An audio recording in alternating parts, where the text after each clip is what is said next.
Le Yémen est un pays qui fait peur. On y trouve 2 fois plus d'armes que d'habitants.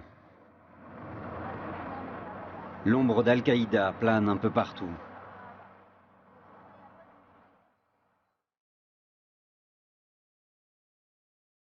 Dans les rues de Sanaa, la capitale, les attentats se multiplient. Les kidnappings et les assassinats d'étrangers sont devenus monnaie courante. Et dans les prisons d'État, alors que la loi interdit d'exécuter des mineurs, on trouve des adolescents incarcérés qui risquent la peine capitale.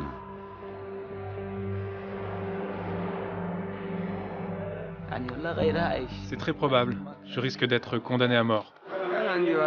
Au début, j'ai accusé le coup, mais j'ai confiance en Dieu. Et puis, pas le choix. Il faut accepter.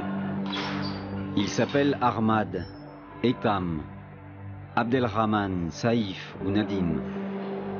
Au total, il serait une trentaine dans les couloirs de la mort au Yémen.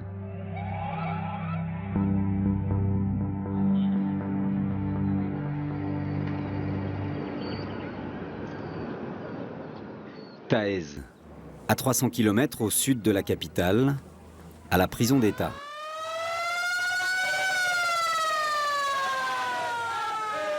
Les fourgons de prisonniers sont de retour du tribunal. Comme à chaque sortie, les détenus chantent des airs à la gloire de l'ancien gouvernement. Juste une petite provocation avant de retourner en cellule. C'est injuste de nous garder ici. Les vrais assassins et les vrais voleurs sont dehors, tranquilles.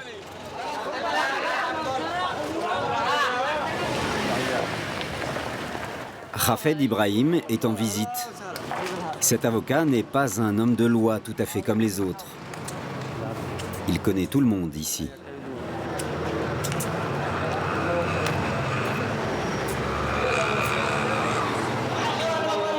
Il n'y a pas de justice. Avant de devenir avocat, Rafed a passé plusieurs années derrière les barreaux de cette prison. Il était encore mineur quand il a été arrêté, accusé de meurtre et condamné à mort. Aujourd'hui, à chaque visite, c'est la même bousculade. Les détenus trop nombreux tentent d'attirer son attention et d'obtenir des conseils juridiques. Regarde un peu ce document. C'est pas juste. C'est pas juste. Devant cette effervescence, Rafed est toujours un peu ému. Je me sens parmi mes frères ici. C'est très difficile à décrire les sentiments que j'éprouve. Je connais certains détenus depuis très longtemps. Je me sens vraiment parmi les miens.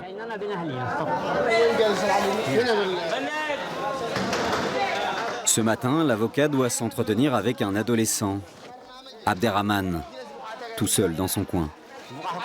Il a tout juste 17 ans. Il est ici depuis 1 an. Il est accusé de meurtre. Regarde, ce sont des procès-verbaux concernant ton affaire. Et il y a aussi d'autres certificats. Tiens. Dans cette prison, il n'y a pas de quartier des mineurs.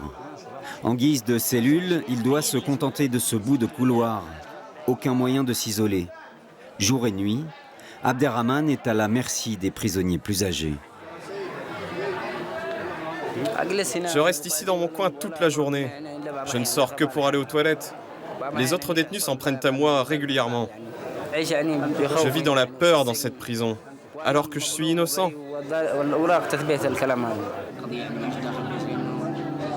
Quand Rafed a entendu parler d'Abderrahman, il a décidé de s'occuper bénévolement de son dossier, parce qu'il le renvoie à sa propre histoire.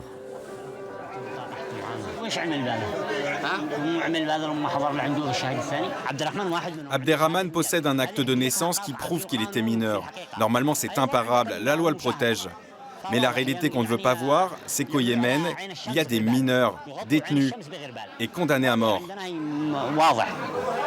L'avocat s'éloigne et aussitôt, les menaces reprennent. Celui qui a tué sera tué à son tour. Celui qui a tué sera tué.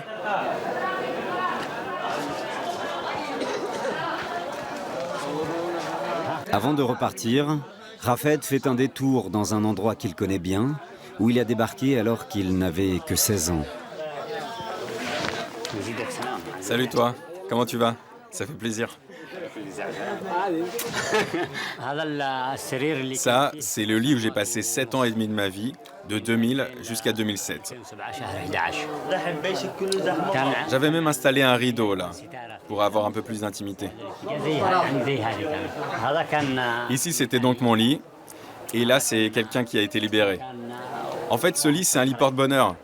Tous ceux qui l'ont occupé sont sortis de prison. Ce plumard, il a la baraka.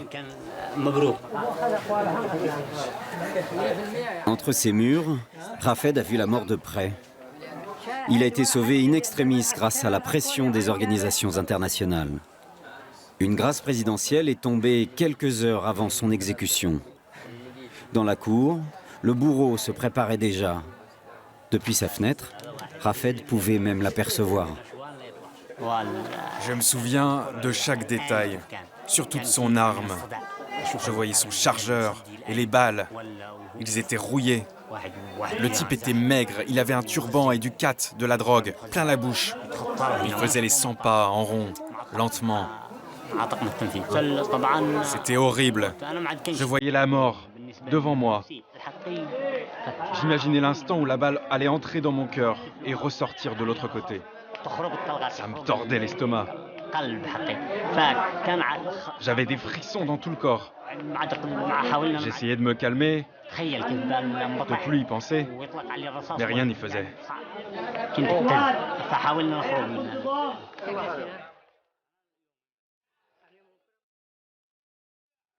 Son expérience et son aura de miraculé, Rafed les met au service des autres aujourd'hui en militant au sein des ONG locales.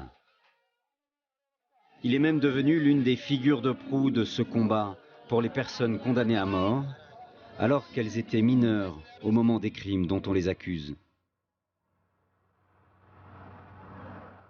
Ce problème, les autorités du Yémen refusent encore souvent de le reconnaître.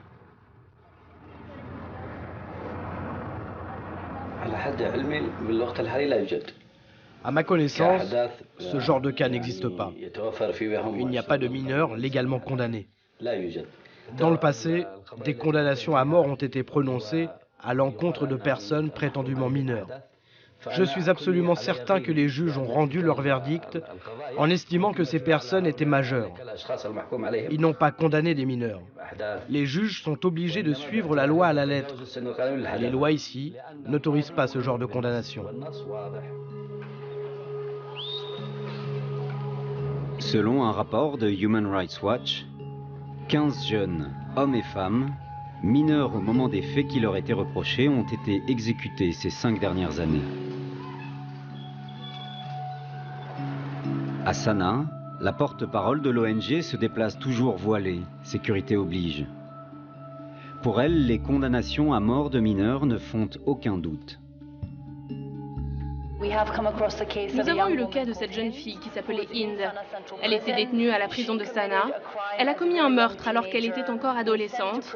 Elle a été incarcérée et condamnée à mort. Elle a bien été exécutée alors qu'elle n'avait que 17 ans. L'exécution a eu lieu en novembre 2012. Ça a été un vrai choc pour tous ceux qui travaillent sur la question de la peine de mort sur les adolescents. Surtout parce que cette jeune fille a été exécutée alors qu'elle était encore mineure. Elle n'avait que 17 ans.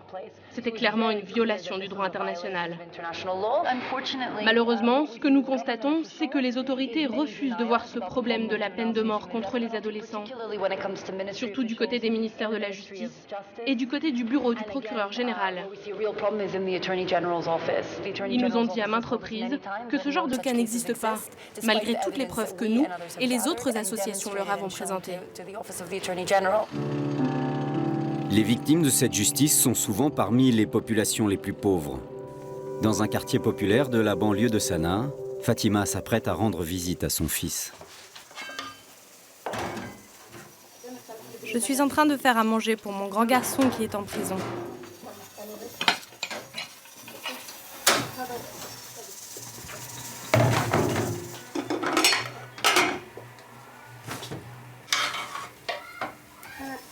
Je travaille très dur et j'essaie vraiment d'aider mon fils parce qu'il me fait pitié.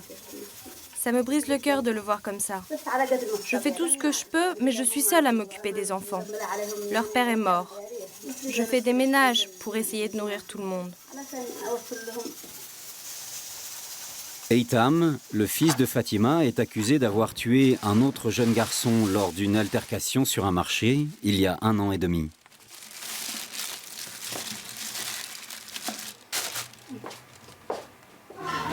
Bon, j'y vais. Et moi? Je veux voir mon frère. Si Dieu le veut, il sortira bientôt et tu pourras le voir. Et on fera une fête pour mon anniversaire? Il me demande toujours ça. C'est Dieu qui va décider. Quand il sortira, on fera une grande fête pour ton anniversaire. Il me manque beaucoup, mon frère. Je veux le voir.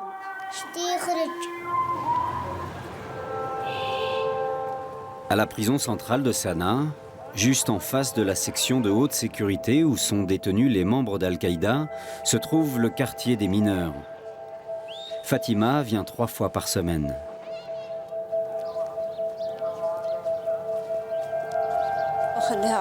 Je ressens de la peur et de l'angoisse quand je viens ici. J'ai envie de pleurer. Mais j'essaie de me retenir pour ne pas démoraliser mon fils. J'essaie de le rassurer, de lui remonter le moral. Ce n'est qu'un enfant après tout. C'est impossible de supporter seul toute cette souffrance. Alors je retiens mes larmes et quand je sors, j'explose en pleurs.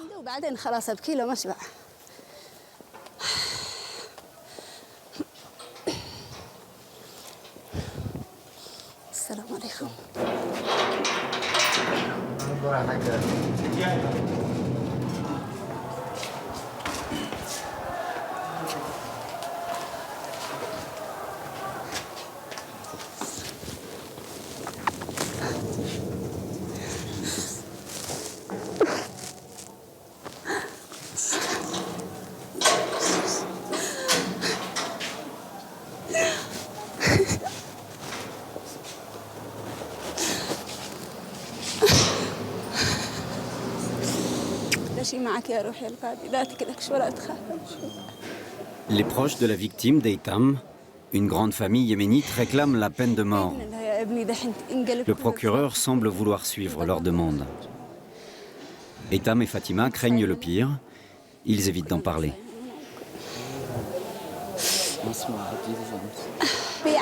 Il ne me dit rien pour ne pas m'inquiéter. Il veut me rassurer tout le temps. Mais quand je le regarde dans les yeux, je sais ce qu'il ressent.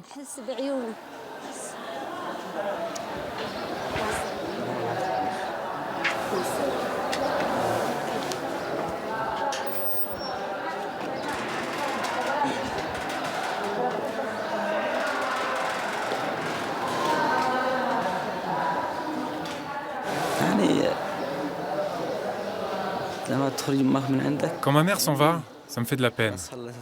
Beaucoup de peine. Et je m'inquiète vraiment pour elle. Je sais qu'elle va pleurer jusqu'à la maison. C'est dur. C'est comme ça.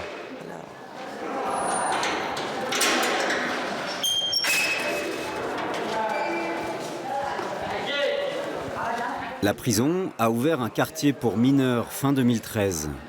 Auparavant, ils étaient avec les adultes. Les conditions de détention se sont améliorées.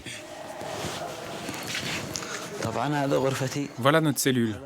Ça, c'est mon lit. En tout, on est 10 à vivre dans cette pièce.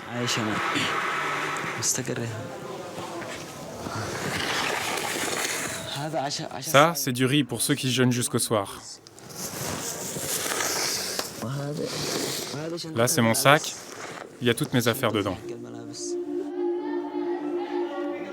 En cellule, Eitam revit sans cesse le jour où il l'a tué, alors qu'il essayait, dit-il, de stopper une bagarre entre 2 adolescents.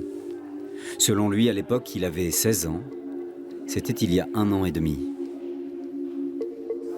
C'est souvent difficile de déterminer l'âge exact des accusés. Dans mon cas, la famille de la victime essaie de me vieillir et le parquet aussi. Ils cherchent à démontrer que je suis plus âgé pour pouvoir m'exécuter. Et ils font tout pour y arriver. C'est très probable. Je risque d'être condamné à mort. Je n'arrive pas à l'accepter, mais je ne peux rien faire.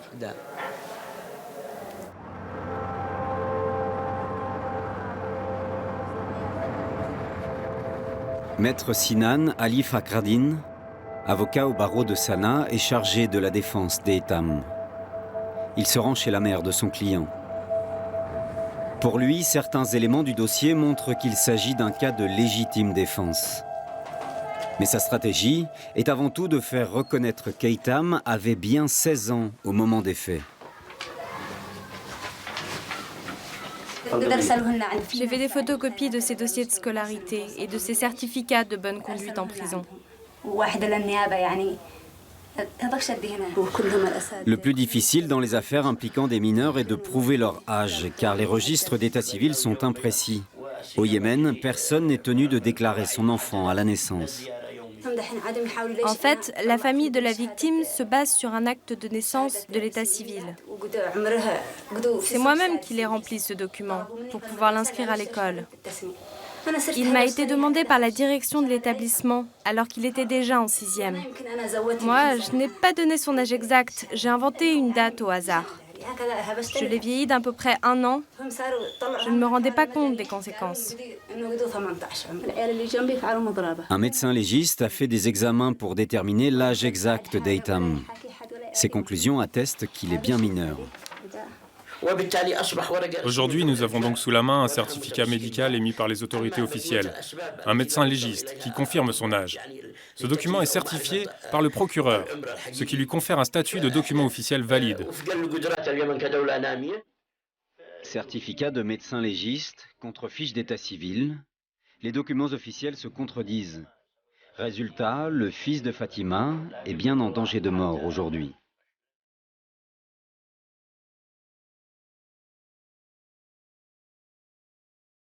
Dans les campagnes, le pouvoir de l'État est particulièrement faible au Yémen.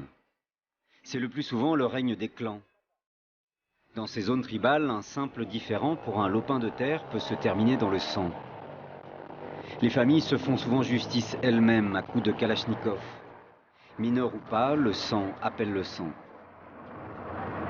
Pour enrayer l'engrenage de la violence, les familles font appel à la médiation d'hommes d'influence comme le cheikh Saïd al-Mekhlafi. C'est une autorité traditionnelle. Il ne sort jamais sans son escorte.